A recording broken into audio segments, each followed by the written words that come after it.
यहाँ पर हम बात करने वाले हैं पैंट में आने वाली 4 सबसे बड़ी प्रॉब्लम का।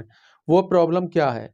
जैसे कि पॉकेट के पास प्लेट पड़ना। जैसे कि मैं बताऊं, जैसे कि ये पैंट है, यहाँ पर कस्टमर ने पैंट पहनी, पहनने के बाद यहाँ पर प्लेट पड़ जाती है, अक्सर अंदर झोल आती है पॉकेट के अंदर इस जगह। ठीक है, वो झोल क्यों आती है? पहली प्रॉब्लम।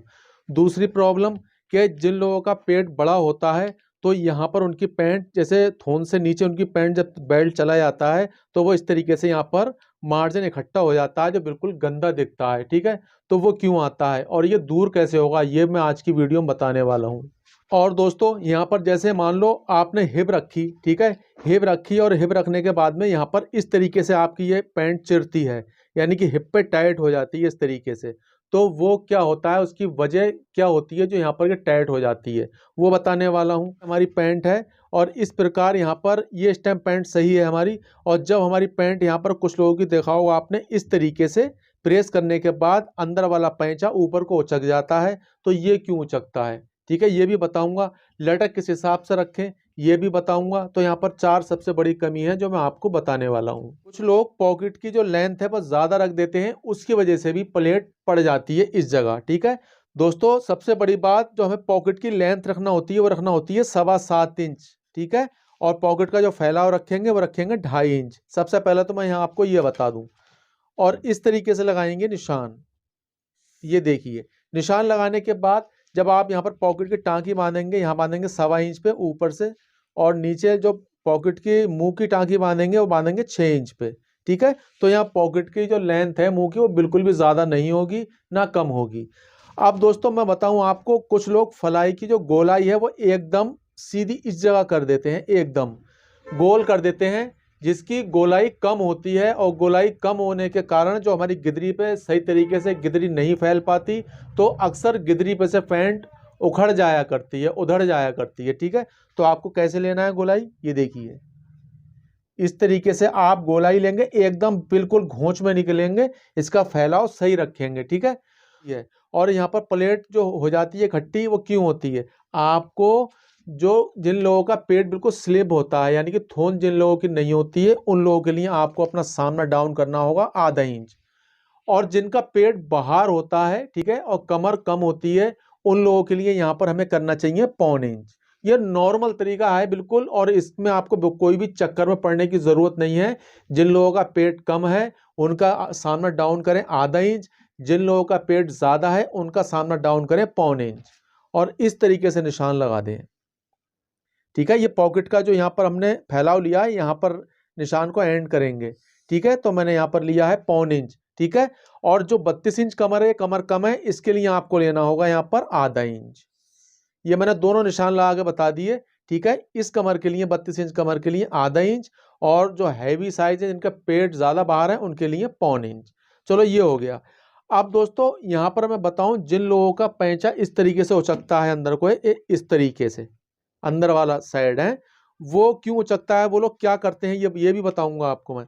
वो लोग ये करते हैं कि यहाँ पर उन्होंने 2.25 इंच या 2 इंच रखा, उसके बाद बॉटम जितना भी हुआ उनका उन्होंने रख लिया, ऐसे यहाँ 12 इंच, तो 12 इंच का हाफ रख लूँगा 6 इंच, और उन्होंने इस तरीके से निशान लगा दिए। ये देखिए, यहाँ स्केल रखी और यहाँ पर रखी। मैं आपको छोटे वाले पेन से बताऊंगा जिससे मार्किंग बात को करूँ जो आपको सही नज़र आए। ये इस तरीके से उन्होंने निशान लगा दिए। ठीक है, और दूसरा निशान यहाँ रखा उन्होंने और यहाँ रखा, और इस तरीके से उन्होंने मार्किंग कर ली, या क्रॉस कर लिया उन्होंने। ठीक है, अब इससे क्या हुआ, जो हमारा ये पैंचा है ना वो एक तरफ को हो गया। मैं भी दिखाता हूँ, निशान पूरा सही तरीके से लगा दूं। ये देखिए, ये पैंचा हमारा एक तरफ को हो गया। ठीक है, तो इससे ही घोंच आती है, इस जगह अंदर वाली साइड में घोंच आ जाएगी। अगर आप निकालेंगे इस तरीके से, जैसे मैं हमेशा बताता हूँ, 22 इंच है इसकी थाई, 22 का हाफ रखा, 11 इंच मैंने लगा रखा है निशान।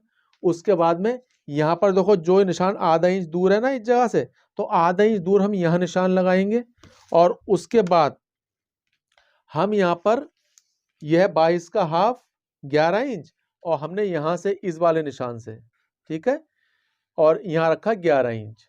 ठीक है, अब जितना हमने यहाँ लगाया उतना ही हमने यहाँ लगा दिया। अब इसका सेंटर लेंगे, जैसे ये है कितना, 11 इंच, 11 का हाफ 5.5, तो ये 5.5 हो गया। अब यहाँ पर भी हम 5.5 पे लगा लेते हैं। ये हो गया, ये हो गया हमारा क्रीज का निशान। जो हम इसको बिल्कुल सेंटर में लेंगे ना, तो बिल्कुल भी आपका पैंचा एक तरफ को नहीं भागेगा। इस तरीके से आप इंची टेप रखें, इस प्रकार जहां पर भी निशान सेट हो वहां इंची टेप रोक देंगे, बीच में निशान लगा देंगे, और निशान लगाने के बाद में एक लंबी स्केल लें आप और इस तरीके से मार्किंग कर लें।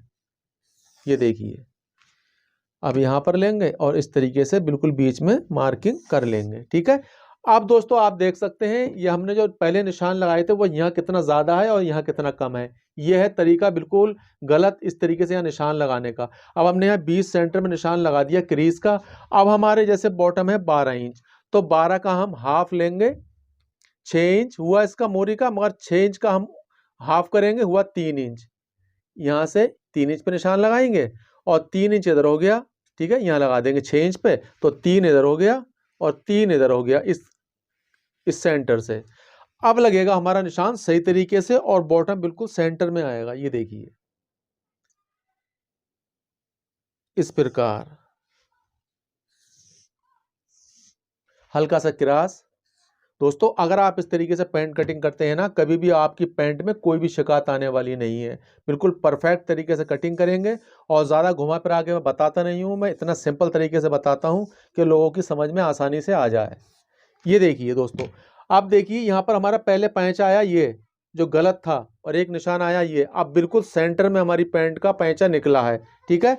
अब मैं आपको बताऊंगा, देखो जो अंदर घोंच जा रही थी वो बिल्कुल गलत थी और पैंचा अंदर को घुस जाता अगर इस तरीके से कटिंग करता, जो मैंने पेन से निशान लगाए हैं। ठीक है। और मैंने जो अब हेडिंग से निशान लगाए हैं वो बिल्कुल सही है। अगर आप यहाँ पर, ये मैंने बता दी, कभी भी आपकी इस तरीके से कटिंग करते हैं जैसे मैं कर रहा हूँ, तो कभी भी यहाँ पर घोंच नहीं आएगी। एक प्रॉब्लम मैंने आपको बता दी, दूसरी ये सामने की बता दी। ठीक है। अब तीसरी बताऊंगा, जिन लोगों की पॉकेट में यहाँ झोल आया करती है इस जगह।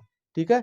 तो आप क्या करेंगे, लोग क्या करते हैं इसी तरीके से कटिंग कर देंगे इसको बिल्कुल इसी तरीके से कि हमारा निशान सही है, मगर नहीं, यहाँ हमारी चोंच बन जाती है कि देखो चोंच।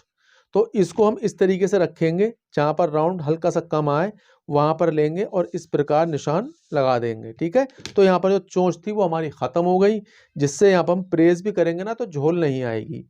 अब मैंने यहाँ पर बता दिया आपको एक प्रॉब्लम, ये यहाँ पर कितना करना है, दूसरी, तीसरी। ठीक है। अब मैं आपको बताऊंगा जो हिप में फंसाव आता है वो क्यों आता है और कैसे नहीं आएगा। तो पहले मैं सामने को कटिंग कर लूं।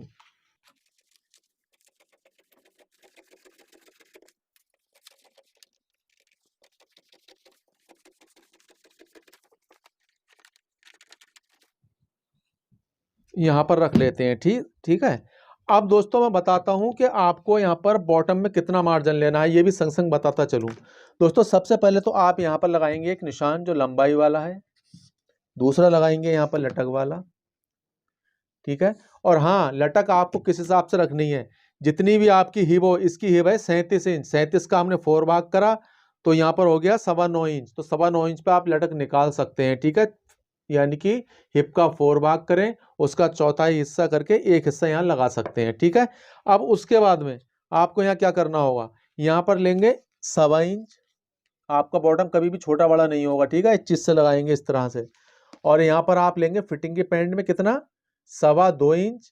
अगर आपकी पैंट प्लेटों वाली है, लूज पैंट है, तो आप यहाँ पर लेंगे 2.5 इंच। ठीक है। इस तरीके से आपको लेना है।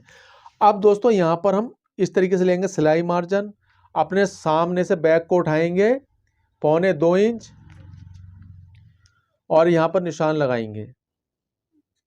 ठीक है। यह निशान लगाएंगे इस तरीके से। और आपको यहाँ पर उसी जगह नापना है जहाँ पर सामना एंड होता हो, आपको सामने से उठाना है। यानी आप यहाँ से उठा लें या यहाँ से जाके उठा लें, इस जगह, तो मैंने इस जगह से रखा है जहाँ मेरा सामना है। ठीक है। आप आगे से यहाँ नाप लें तो बढ़ जाएगा, यहाँ पर नाप लेंगे तो कम हो जाएगा। आपको बिल्कुल यहाँ लेना है, सामना कम होता है। तो दोस्तों यहाँ मैंने ये बता दिया। तो दोस्तों यहाँ लेंगे सिलाई मार्जिन 0.5 इंच का, कमर है 32 इंच, 32 का करेंगे 4 भाग, होता है यहाँ पर 8 इंच। 4 भाग का एक चौथाई या निशान लगा दिया। 1 इंच लेंगे हम प्लेट के लिए, जो हमारी प्लेट पड़ती है इस जगह, ये देखिए बैक पल्ले में इस जगह जो हम प्लेट डालते हैं ना 1 इंच की, इसके लिए मार्जिन दिया है मैंने। ये आपको हाथ के हाथ समझाता जा रहा हूँ मैं। ठीक है। ये चीज़ का मार्जिन है ये 1 इंच। अब हमारी आई सीट जुड़ाई। सीट जुड़ाई के लिए आप छोटे साइज़ों में, यानी कि ये 32 और 36 साइज़ में, आप 32 साइज़ में ले लें आप 2.25 इंच या 2.5 इंच ले सकते हैं, और बड़े साइज़ों में आप 2.5 इंच ही लेंगे। तो मैं यहाँ पर 2.25 इंच ले रहा हूँ, ठीक है, 2.25 इंच मैंने ले लिया। अब यहाँ पर बात करते हैं जो हमारी हिप टाइट हो जाती है, मैं आपको बताऊँ। जैसे हमारी ये पैंट है, इसकी हिप इस तरीके से टाइट हो गई और फलाई हमारी इस तरीके से उड़ जाएगी, ये देखिए ऐसे चिर जाएगी। उसमें क्या प्रॉब्लम आती है, अक्सर यहाँ पर सिलाई उखड़ जाती है, क्योंकि हिप जो हमारा लोड हो जाता है वो सिलाई के ऊपर हो जाता है, फलाई की सिलाई पे। तो वो इस तरीके से चिरेगी तो समझ लो हमारी फलाई की सिलाई पे लोड है, और फलाई की सिलाई आपकी सबसे पहले उखड़ेगी पैंट की। और ये रहना चाहिए नॉर्मल बिल्कुल, ठीक है, ये बिल्कुल नॉर्मल रहना चाहिए, जिसकी वजह से हमारी यहाँ फलाई की सिलाई नहीं चिरेगी और आपकी पैंट भी नहीं उखड़ेगी। तो उसके लिए क्या करना है, यहाँ पर आपको आधा इंच का सिलाई मार्जिन लेना है। इसकी हिप है 37 इंच, 37 का करेंगे 4 भाग, होता है 9.25 इंच। जहाँ से मार्जिन का निशान लगाया वहाँ से नापेंगे 9.25 इंच, ये हो गया, ठीक है। और आधा इंच की देंगे लूजिंग, ये हो गई। अब आप कहेंगे यार ये आधा इंच की लूजिंग क्यों दी आपने? आधा इंच की लूजिंग हमने इसलिए दी है, जब हमने यहाँ से तो मार्जिन ले लिया, हमने सामने में मार्जिन नहीं लिया अपना, ठीक है। तो हमने सामने मार्जिन नहीं लिया, तो सामने का मार्जिन दे रहे हैं हम यहाँ पर, इस जगह का मार्जिन हम बैक पल्ले में दे रहे हैं, ठीक है, जिससे हमारी हिप टाइट नहीं होगी। कुछ लोग क्या करते हैं, इन्होंने 4 भाग यहाँ पर रखा, 9 चौक 36, 37 यानी 37 इंच, 37 इंच का 4 भाग 9.25 इंच, और यहीं से निशान लगा के अपनी स्केल से निशान इस तरीके से लगाया उन्होंने, और यहाँ से कटिंग कर दी पैंट। तो उन्हीं लोगों की यहाँ पर टाइट होती है हिप। आप यहाँ पर यही करेंगे कि हिप का 4 भाग करेंगे, आधा इंच की लूजिंग देंगे और स्केल से निशान लगा देंगे इस तरीके से। तो कभी भी आपकी हिप यहाँ पर टाइट नहीं होगी। और इस प्रकार यहाँ पर हम गोलाई दे देंगे। गोलाई देने के बाद में जहाँ से हम कटिंग करेंगे वहाँ से निशान लगाएंगे, ठीक है, और यहाँ से 1.25 इंच ऊपर उठा के यहाँ पर गोलाई दे देंगे जहाँ से हम कटिंग करेंगे। अब आई हमारी ये शेप फंटी, इस तरीके से रखेंगे 2.25 इंच वाले निशान पे और नीचे 1.25 इंच वाले निशान पे, इस प्रकार, इस तरह, ठीक है। और यहाँ पर देंगे हम मार्जिन करीब 1.25 इंच का या 1.5 इंच का। ये एक्स्ट्रा मार्जिन हमारे लिए होना बहुत ज़रूरी है। मान लो हमारी लटक कम हो गई तो यहाँ से बढ़ा सकते हैं, थाई अगर टाइट हो गई तो भी हम यहाँ से बढ़ा सकते हैं, ठीक है। इसलिए ये वाला मार्जिन होना बहुत ज़रूरी है। तो दोस्तों उम्मीद करता हूँ कि आपको हमारी पैंट कटिंग पसंद आई होगी। अगर आपको हमारी पैंट कटिंग पसंद आई हो, आपने अगर कुछ भी हमसे सीखा है, तो प्लीज़ कमेंट्स करके ज़रूर बताएं, और हमारी वीडियो को लाइक करें और वीडियो को शेयर भी कर दें अपने स्टाफ में, जो भी लोग सिलाई सीखते हैं उन लोगों को शेयर कर दें। दोस्तों मिलता हूँ आपसे नेक्स्ट वीडियो में। Thanks for watching this video.